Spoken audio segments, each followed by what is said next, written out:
subiri kwanza. Ndio. Before hujaweka hiyo, kuna ujumbe ambao kwanza nataka niache. Okay. Usije nikatikiza. Ndio. Kitu ambacho mimi nakwenda kukiongea ni kwamba ndio. Vijana ndio waweze kujituma. Vijana waweze kufanya nini? Kujituma, Ukijituma, mafanikio yapo mbele ya uso wako. Yanagonga mlango kwako. Usisubiri kusema kwamba ushikwe mkono na waziri, ushikwe mkono na rais, ushikwe mkono na... Wewe mwenyewe ni rais kwenye maisha yako. Wewe mwenyewe ni waziri wa maisha yako, sababu unajiendesha mwenyewe. Usikubali kuendeshwa na mtu mwingine kwa ajili ya kutafuta maisha hapa.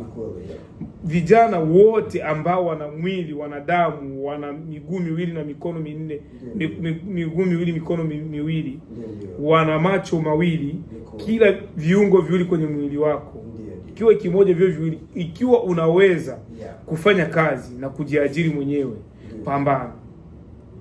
Unasikia? Kwa sababu wanakuambia kila siku, palipo nia pana nini? Pana njia. Ukijaribu utaona mwanzo wa mafanikio yako uko wapi. Kwa sababu mfano ni kwa huyo Baba Levo. Alijaribu, alifanya, akataka afanye na akahitaji mafanikio, ndio maana amekwenda kuyapata. Nikuambie na wewe usikubali kuchekwa. Na hata kama ukichekwa, mwambie yule anayekucheka ipo siku atakufanya nini? Atakutafuta. Kwa sababu mimi unayeongea na mimi hapa, unanitazama na unanisikia. Watu walinicheka sana.